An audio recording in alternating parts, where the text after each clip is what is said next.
오늘은 베드로전서 19번째 시간입니다. 베드로전서 1장 5절에서 4절의 말씀 가지고 성장하는 리더, 성장하는 교회라는 제목으로 함께 은혜 나누고자 합니다.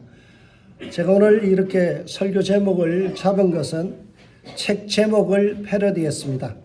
성장하는 리더, 성장하는 조직이라는 책이 있어요. 그 책에 보면 조직은 리더의 수준만큼 성장한다라고 이야기합니다. 이 말을 교회에 적용해 보면 교회는 목사와 장로를 비롯한 리더들의 수준만큼 교회는 성장하고 성숙한다라는 것입니다. 그래서 아무리 강조해도 지나치지 않는 것이 바로 리더의 수준입니다. 지도자의 수준입니다. 리더의 생각이 건전하고 또 헌신 있고 그리고 아름다운 말과 행동을 한다면 성도들은 그것을 보고 배워서 성숙과 성장의 자리로 나아가게 됩니다.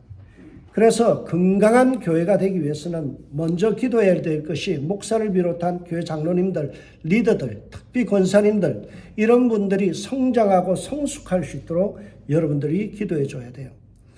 여러분 우리 속담에 이런 말이 있습니다. 용장 밑에 약졸 없다. 이 말은 사마천의 사기에 나오는 한 부분을 약간 변형한 건데요. 용장 필요 용부라는 말입니다. 용감한 장수 밑에는 반드시 용감한 부하가 나온다라는 말이에요. 무엇을 강조하는 속담인가요? 이것은 롤 모델이 중요하다는 거예요. 우리가 보고 카피할 수 있는 롤 모델이 중요하다는 거예요. 제가 좋아하는 윤동주 시인의 탁월한 시들을 보면서요. 도대체 이 시는 어디에서 왔을까? 누구에게 배웠을까 보니까요.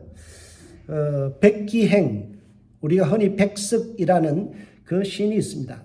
그분의 시 107편을 한자 한자 다 필사를 했어요. 그리고 꾹꾹 눌러가며 밑줄 그어가며 그것을 묵상하고 다시 곱씹으면서 그것을 배웠어요.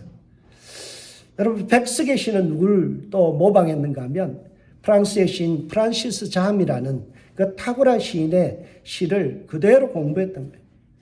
여러분 모델이 중요한 거예요.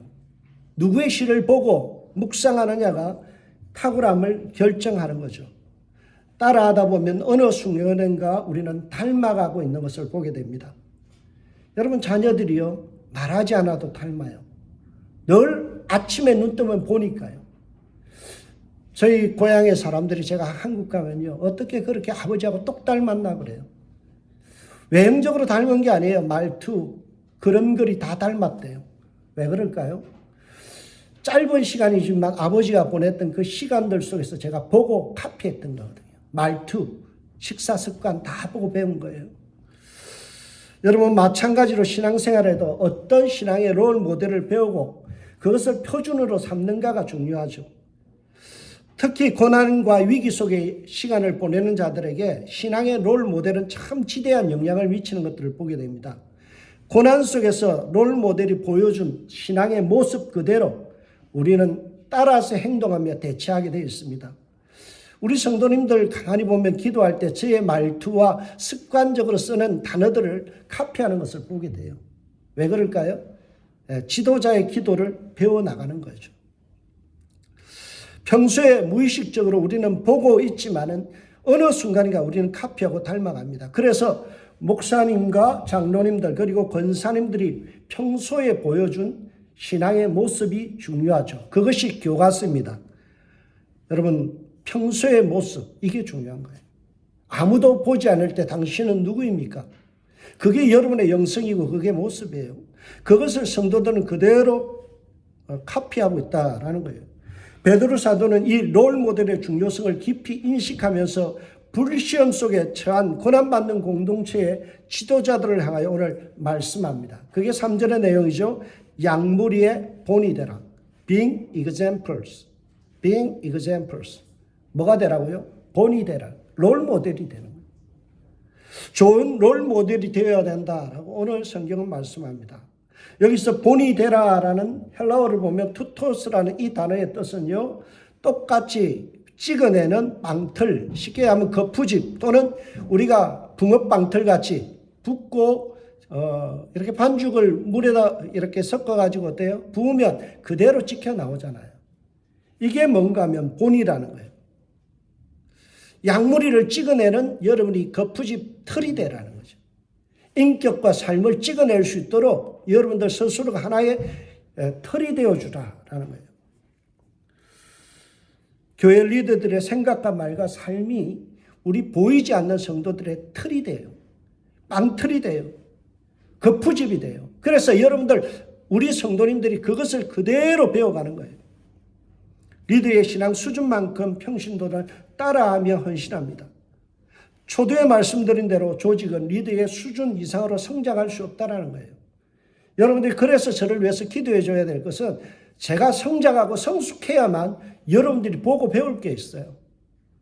목사에게서 보고 배울 것이 없고 감동받을 것이 없으면 참 불행한 신앙생활입니다. 그래서 여러분들이 부족한 제가 늘 하나님 나라의 근거로서 거듭날 수 있도록 기도해 줘야 돼요. 요강단지같이 냄새 나는 이 인격이 하나님 나라의 근거로서 바뀌어질 수 있도록 여러분이 기도해 줘야 돼요. 우리 교회에 새롭게 세워지는 장로님들과 그리고 권사님들이 하나님 나라의 근거로서 변화될 수 있도록, 그래서 그들의 삶과 인격이 많은 성도들에게 모범이 되어지고 카피가 될 수 있도록 그러한 리더들로 성장해야 되는 거예요.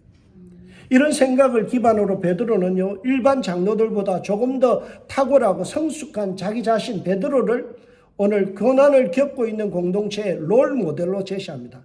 1절을 보세요. 너희 중 장로들에게 권하노니. 너희 중 장로들에게 권하노니. 누구에게 권하고 있어요? 지금 서신서를 받고 있는 장로들에게, 교회 리더들에게 지금 권하고 있어요. 그러면서 뭐라고 해요? 나는 함께 장로된 자요. 베드로는 그리스도의 고난이요. 베드로는 나타날 영광에 참여할 자니라 라고 세 가지를 통해서 말씀하죠. 베드로는 지금 고난당하고 있는, 그래서 우왕좌왕하며 힘들어하는 교회 리더들, 장로님들에게 자신을 롤 모델로 제시하는 거예요. 평소에 자신의 세 가지의 모습, 삶의 특징을 가지고 세 가지 단어를 통해서 설명합니다. 베드로가 평소에 드러내 보인 롤 모델의 요소 중에 첫 번째가 뭔가요? 그것은 바로 겸손과 공감의 리더십이에요. 여러분, 교회의 리더는요, 겸손해야 돼요. 그리고 공감할 줄 알아야 돼요. 마음이 공감되어져야 돼요. 베드로 자신을 소개하면서 베드로 나는 함께 장로된 자요 라고 되어 있어요. 원어적으로 보면 동료 장로라고 되어 있죠. 베드로는 지금 자기는 사도라는 것을 말하지 않아요. 나는 사도다. 나는 너와 결이 다르다. 나는 너 위에 있는 존재다라고 말하지 않습니다. 나는 너의 동료이자 친구이다. 이렇게 굉장히 겸손한 태도와 연대감을 가지고 이야기하고 있어요. 이것이 리더십의 핵심이에요. 리더는 겸손하지 않고 자신을 높이려고 다른 동력자들을 위에 서려고 그러고 담을 쌓으면요, 교만이 싹트게 되고 교회 전체가 교만이 번져나가게 됩니다. 말하지 않아도 그것이 전수되어져서 성도들 사이에도 계층이 생기고 성도들 사이에도 격이 생기는 거예요. 제가 애석하게도 아끼는 후배 한 분이요, 성도들하고 겸상을 안 한대요. 밥을 안 먹는데요. 제가 그래서 조금 언짢았어요. 뭐 대단한 인격이라고, 대단한 사람이라고 성도하고 청을 지어서 밥도 안 먹냐? 여러분, 그런 분들이 있어요. 나는 특별한 사람이다라는 그 어떤 보면 자기를 특권화시키는 것들, 이것이 교회 안에서 사라져야 돼요. 그래서 바울 사도는 빌립보서 2장 3절에서 이렇게 말합니다. 우리 좀 쉬운 번역으로 읽어볼게요. 자기보다 남을 더 귀하게 여기는 것이 하나님의 은혜를 받은 성도들의 삶임을 세상 사람들에게 분명히 보여줘야 합니다. 다시 읽어드릴게요. 여러분, 자기보다 남을 더 귀하게 여기는 것, 하나님의 은혜를 받은 성도들의 삶을 세상의 사람들에게 보여주는 것이, 이것이 분명히 보여줘야 될 일이라는 거예요. 여러분, 우리 성도님들 잘 들으세요. 남을 우습게 여기지 마세요. 여러분, 주위에 있는 동력자들 우습게 여기지 마세요. 그들을 나보다 낮게 여겨야 돼요. 우리 성도님들 저보다 다 탁월하고 훌륭해요. 저는 우리 성도님들의 헌신과 삶을 보면서 참 많이 배워야 되겠다. 그 생각을 참 많이 갖습니다. 나이가 연수해서 성도님들 보면 참 지혜도 있고 후득함이 있어요. 그러나 저에게는 참 인색함이 있더라고요. 늘 생각하는 게 그래요.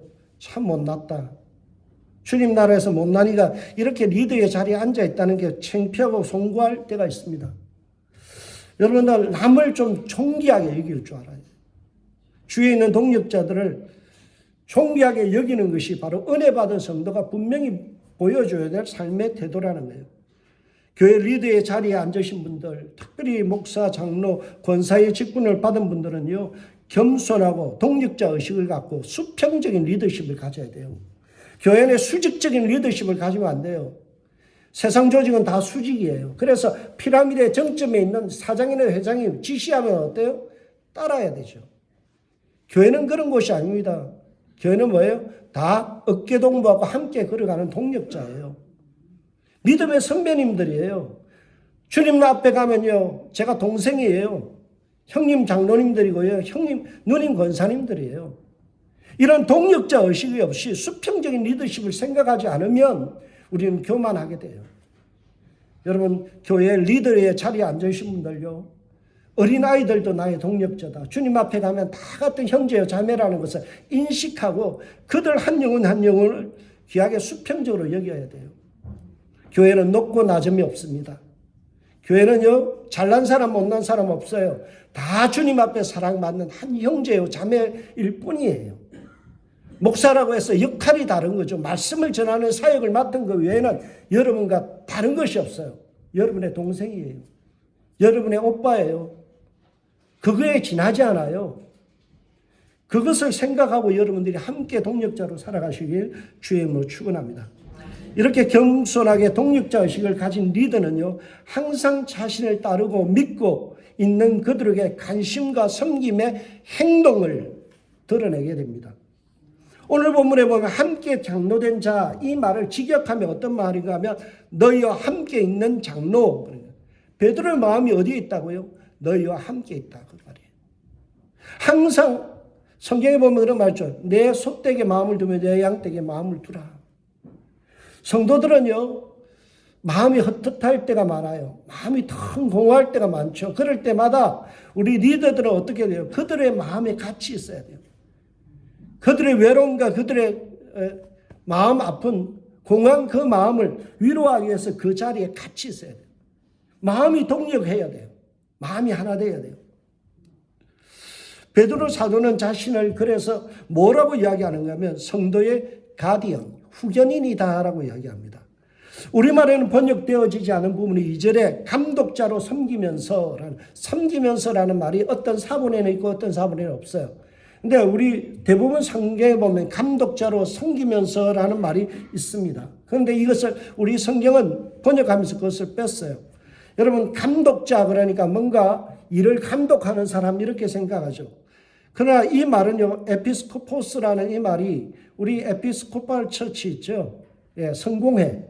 에피스코팔이라는 말이 에피스코포스에서 나온 말이에요. 이 말은 가디언, 후견인 그런 뜻이에요. 여러분, 장로와 교회 목사가 누구라고요? 가디언.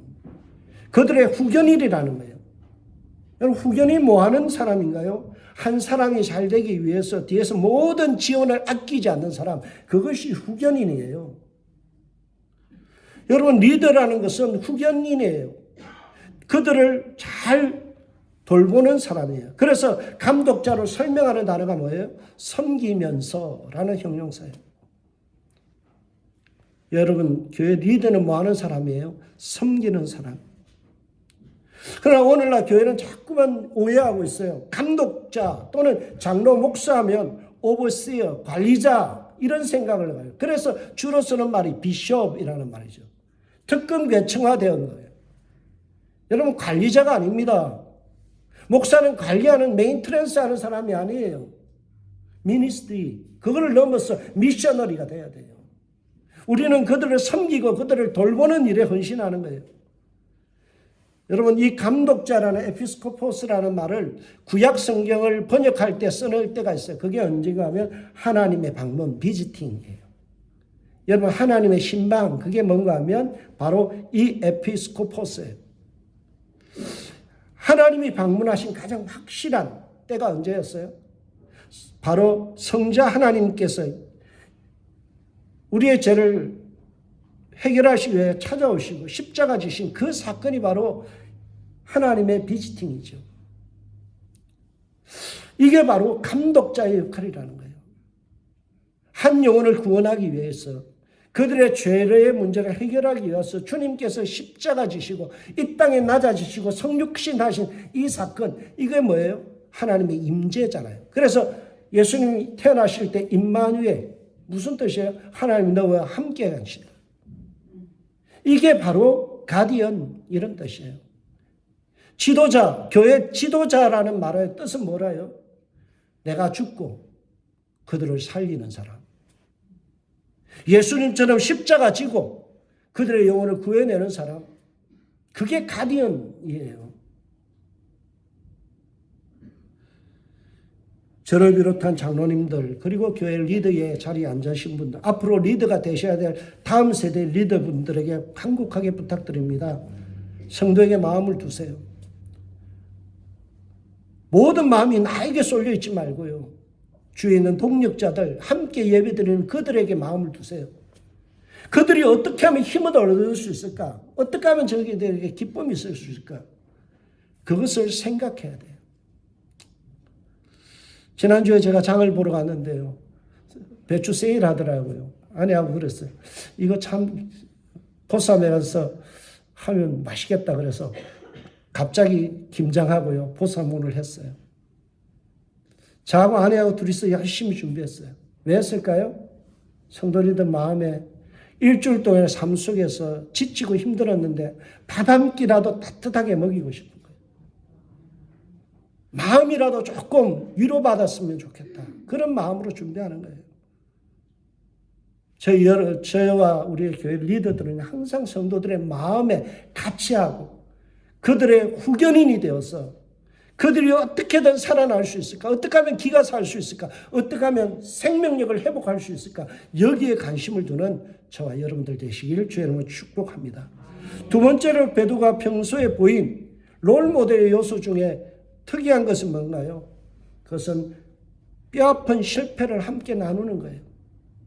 뼈아픈 실패를 나누는 거예요. 여러분, 리더는 완벽할 수 없어요. 리더는 실패할 수 있습니다. 그것을 감추지 않고 드러내서 신앙의 믿음의 동력자들에게 그것을 나눔으로 인하여 어때요? 용기를 주는 거죠. 실패하고 힘들어하는 성도들에게 리더의 성공담은요, 무용담은 결코 위로가 되지 않습니다. 우리말에 그런 말 있죠. 호랩의 심정 가부가 알아준다. 실패한 사람의 이야기가 실패한 사람들에게는 더 설득력이 있죠. 오히려 나는 실패했다. 나도 그런 갈등을 겪었던 못난 사람이다.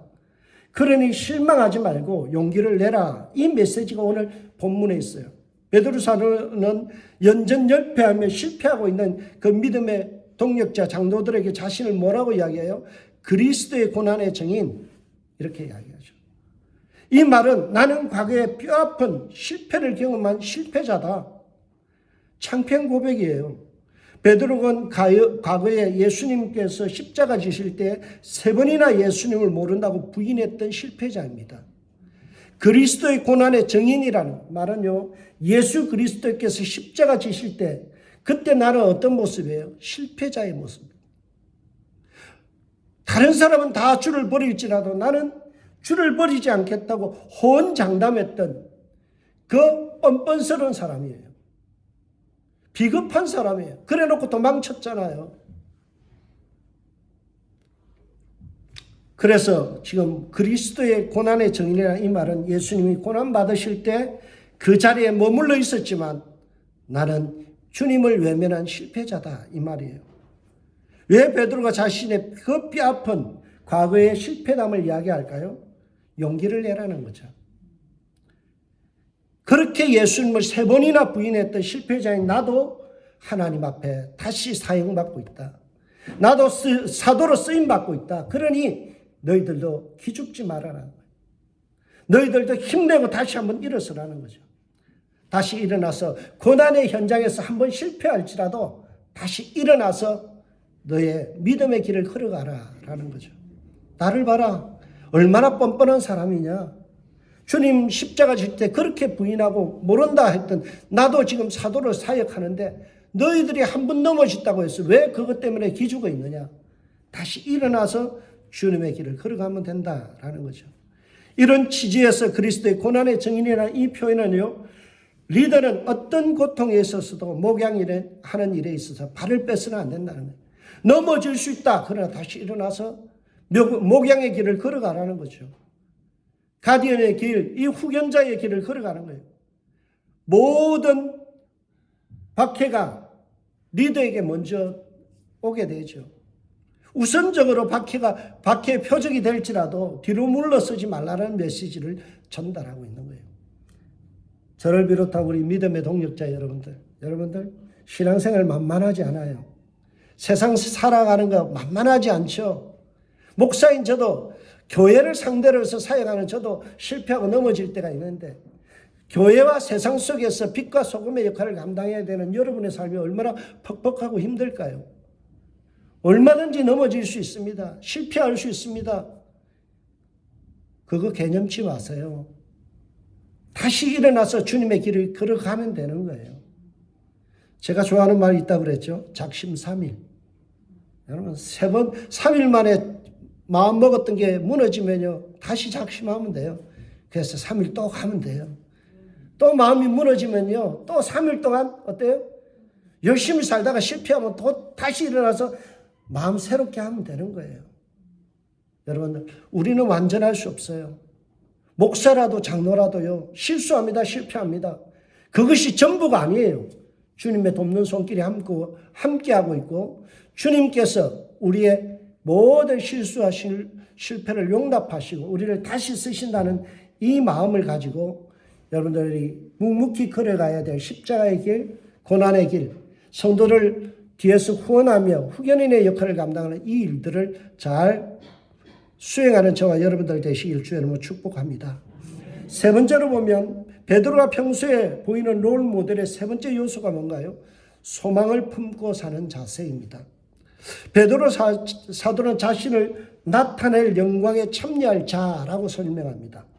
이 말은 리더는 고난에 참여할 사람이지만 장차 주님 오실 때 영광에도 참여할 사람이다라는 거예요.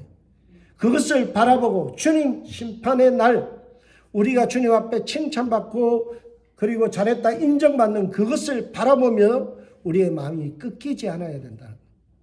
지난 월드컵 때 한국 선수 대표단에 참 잘했어요. 16강에 갔는데요. 그들이 어떻게 해서 그 강한 팀들을 이겨낼 수 있었을까? 비겼을까? 그러니까 인터뷰 속에 그런 말이 있더라고요. 꺾이지 않는 마음, 꺾이지 않는 마음. 아무리 악조건이라도 강한 상대를 만나도 마음이 꺾이지 않으면 용기가 일어난다는 거죠. 나의 최선을 다할 수 있다라는 거죠. 그래서 16강까지 올라갔다라는 거예요. 성도도 마찬가지입니다. 세상과 시련, 고통 앞에서 우리는 꺾이지 않기 위해서는 천국의 소망을 바라보고 있어야 되죠. 히브리서 11장 26절이 우리에게 큰 교훈을 줍니다. 그리스도를 위하여 받는 수모를 애굽의 모든 보화보다 더 큰 재물로 여겼으니 이는 상 주시는 힘을 이를 바라봅니다. 우리의 시선이 꺾이지 않고 주님 바라보고 있으면 어때요? 용기가 난다니까요. 주님 상 주시는 일을 바라보고 있으면 우리의 마음속에 그 꺾이지 않는 마음이 있으면 어떤 수모도 이겨낼 수 있는 거죠. 베드로 사도는 자신이 품고 있는 영광에 참여할 그 순간을 바라보자라고 이야기합니다. 세상의 유혹에 꺾이지 않기 위해서는 우리는 소망 가운데 주님의 재림과 주님 임하실 때 우리에게 잘했다 칭찬하실 그 순간과 면류관을 바라보면서 이겨내자라고 그렇게 권면하죠. 그런 다음에 베드로 사도는 교회 사역을 담당하고 있는 리더들에게 섬김의 바른 자세를 오늘 2절부터 쭉 설명하고 있습니다. 자신을 세 가지의 단어를 통해서 자신이 어떻게 리더의 모습을 본이 되었는지를 이야기한 다음에 그리고 나서 좀 더 디테일하게 교회 사역자들에게 지침, 교훈을 내리고 있어요. 사역자들이 감당해야 될 바른 섬김의 자세가 뭔가요? 너희 중에 있는 하나님의 양무리를 취대라는 말이에요. 중요한 말이 있습니다. 여기는 마음 자세가 중요해요. 여기서 눈여겨봐야 될 것은 하나님의 양무리라는 뜻입니다. 여러분, 성도를 지칭하는 이 양은 누구의 소유라고요? 하나님의 소유라는 거죠. 여러분, 성도는 목사 것이 아닙니다. 교회는 장로, 목사들이 소유할 수 있는 대상이 아니에요. 주님께서 피로 값주고 세운 교회입니다. 그래서 우리는 주인이 될 수 없어요. 하나님께로부터 맡은 위임받은 양들을 목양하고 섬기는 일을 할 뿐이에요. 그래서 우리는 주인 행세를 버려야 됩니다. 주인 의식은 가져야 돼요. 그러나 주인 행세를 버려야 돼요. 요한복음 21장에 보면 예수님께서 십자가 유기 앞에서 예수님을 부인하여 주님의 양을 치기에 부적접한 이 베드로에게 말씀하시죠. 뭐라고요? 내 양을 치라, 내 양을 먹이라. 여기 보면 분명한 소유권이 있습니다. 누구의 양이라고요? 예수님의 양. 내 양이라는 거예요. 베드로, 네가 양을 갖다가 친다고 그래서 목양한다고 해서 그건 네 거 아니야. 착각하지 말라는 거죠. 분명히 예수는 끊임없이 내 양이다. 하나님의 양이다. 네가 함부로 소유권을 주장할 수 있는 게 아니에요. 여러분, 교회는 아무리 개척을 해서 목사가 평생을 섬겼다 해도 그거는 목사 교회가 아니에요. 하나님의 교회예요. 여러분, 착각하면 안 돼요. 우리가 해야 될 일은 치는 일, 하나님의 양무리를 치되라고 말씀하죠. 여러분, 이 양무리를 치는 일이 뭘까요? 원어적으로 찾아보는 이런 뜻이에요. 실수하지 않도록 돕는다. 목사가 할 일이 뭐예요? 성도들이 실수하지 않도록 돕는 사역을 하는 거예요. 그게 양무리를 치는 거지, 몽둥이로 내리치라는 소리가 아니에요. 목사는 그런 권한도 없어요. 목사에게는 뭔만 있어요? 그들이 실수하지 않도록 돕는 사역자. 교회 리더들도 마찬가지예요. 우리는 주님의 양무리를 돕는 목동일 뿐입니다. 내가 결코 목자가 아닙니다. 여러분, 영어로 보면 이 부분을 부목자, under shepherd라고 되어 있어요. under shepherd. shepherd 대신 shepherd 밑에 누가 있어요? under. 우리는 주님 밑에서 목동으로 일할 뿐이에요. 참 목자이시고 참 담임 목사는 누구예요? 예수님밖에 없어요. 우리 연샘교회 표면적으로 제가 행정적으로는 담임 목사이지만 그렇다고 해서 이 교회의 담임 목사는 제가 아니에요. 누구예요? 예수 그리스도예요. 사절에 분명히 그것을 밝힙니다. 예수님을 누구라고요? 목자장이라고 되어 있죠. 목자장. 2장 25절에서도 너희 영혼의 목자와 감독 되신 이 누구라고요? 예수. 목자와 감독은 누구일 수밖에 없어요? 예수님밖에 아니라는 거예요. 오직 예수님만이 목자장이시고 양들의 주인이다라는 거죠. 우리는 주님의 영혼들을 맡아서 그들이 실수하지 않도록, 실패하지 않도록 최대한 버팀목의 역할을 감당하는 거예요. 쓰러지려고 그럴 때 버팀목의 역할로 그들을 지지대가 되어주는 거. 이게 목사가 하는 일이에요. 장로가 하는 일이 그거예요. 결코 예수님을 대리할 수 있는 사람이 아니에요.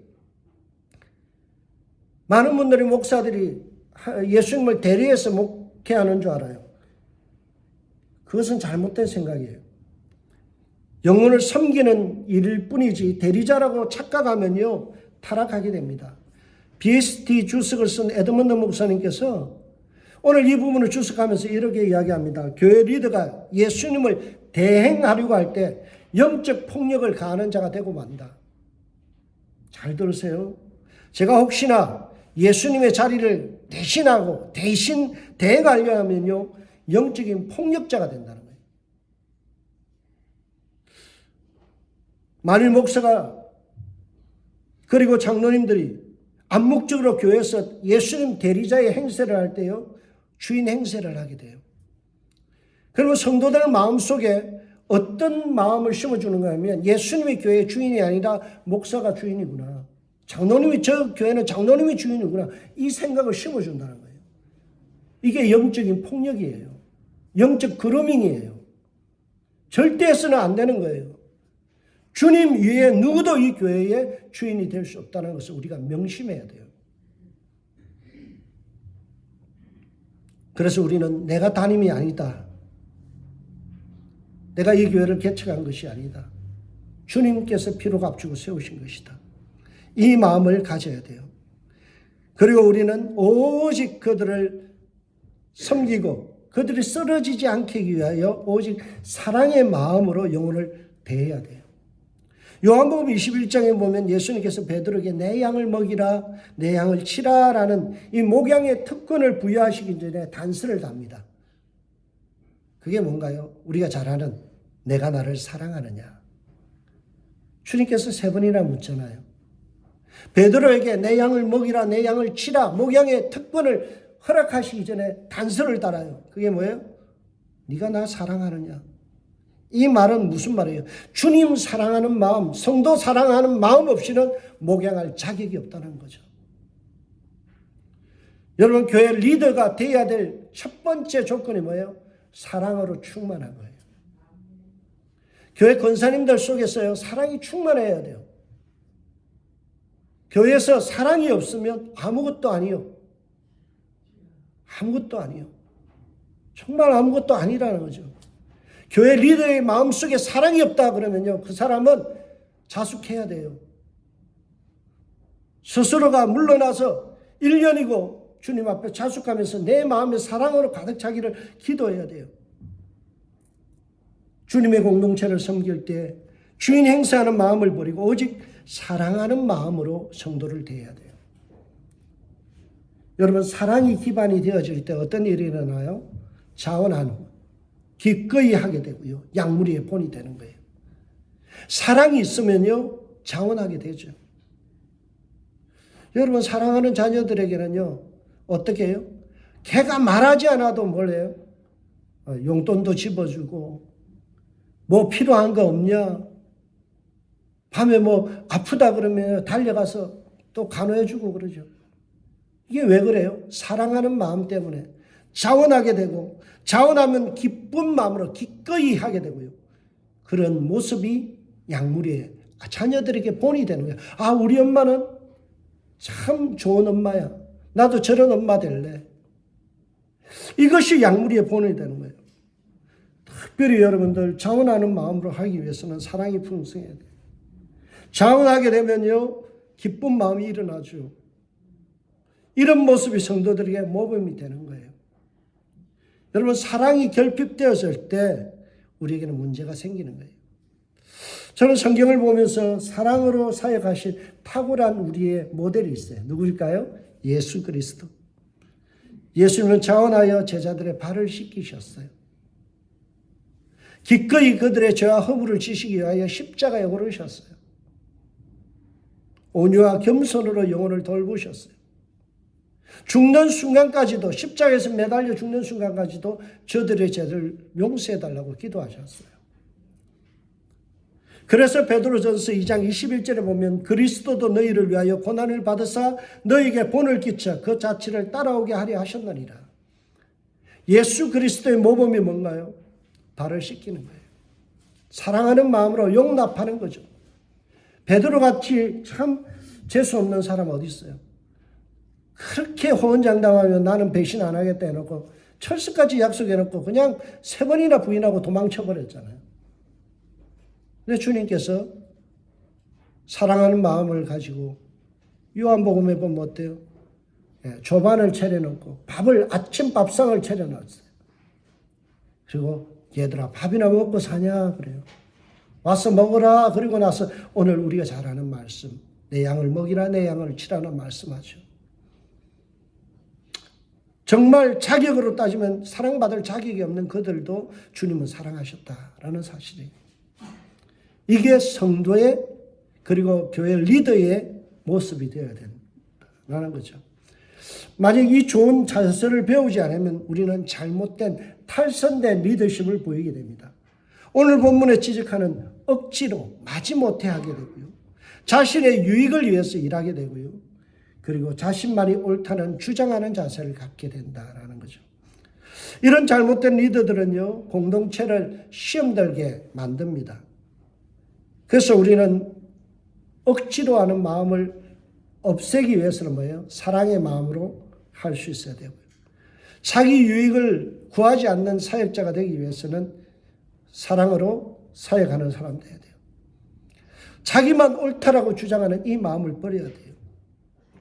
교회에서 문제가 되는 게 그거예요. 자기만 정답이라는 거죠. 오만입니다. 남을 내 입맛에 맞추려고 하는 그 자세 버려야 돼요. 그 말에는 어떤 의미가 있나요? 내가 정답이고 내가 틀렸다는 거예요. 네가 틀렸으니까 고치라는 거죠. 그래서 지적하는 거예요. 여러분 자녀를 키워보시면 알죠. 자녀들은요 지적해서 안 돼요. 아침에 일어나라 깨워도 안 돼요. 지적해도 안 돼요. 잔소리해도 안 돼요. 근데 어떨 때 해요? 사랑으로 대해주면요 지가 알아서 행동을 예쁘게 하려고 그래요. 성도도 마찬가지입니다. 여러분 주의 성도들 변화시키는 것은 지적질이 아니에요. 여러분들이 뭔가 내가 옳다라고 주장하면요 그때부터 다툼이 일어나요. 절대 사람을 고치는 것은요 사랑이지 지적이 아니에요.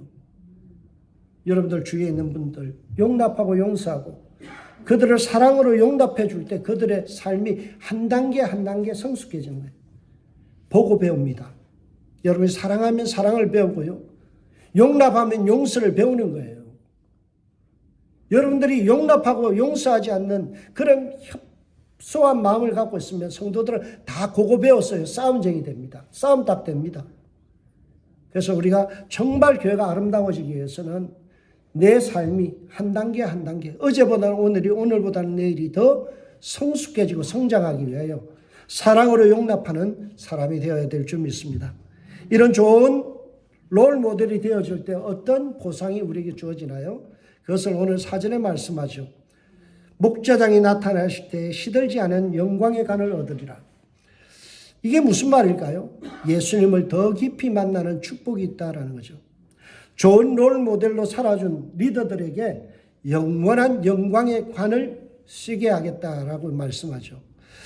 여기서 시들지 않는다라는 이 표현은 그리스 표현으로 영원히라는 말이에요. 영원히 무엇을 얻는다고요? 영광의 관. 영광의 관이 뭘까요? 성경에서 예수 그리스도를 상징하고 있어요. 예수님에 대해서 예언한 이사야 28장 5절의 말씀을 베드로는 인용해 왔어요. 오늘 여기 영광의 말이라는 말에 이 오리지널 버전은 이사야 28장 5절이에요. 그날에 만군의 여호와께서 자기 백성의 남은 자에게 영화로운 멸관이 되시며 아름다운 화관이 되실 것이다. 누가요? 하나님께서.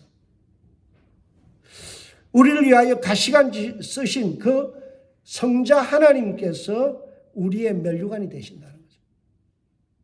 좋은 신앙의 모델이 되어준 성도들에게는 예수님이 드러내시는 그 영광을 만끽하며 즐기는 축복이 있다라는 거예요.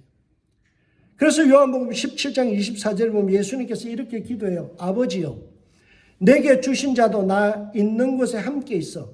천국에 함께 있어서 아버지께서 창세전부터 나를 사랑하심으로 내게 주신 나의 영광을 그들로 보게 하기를 원하옵나이다. 예수님께서 뭘 기도했어요?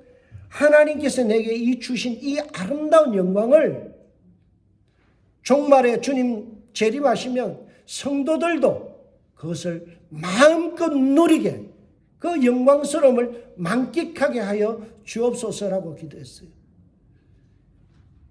여러분, 우리가 받아야 될 보상은요, 금이 아니에요.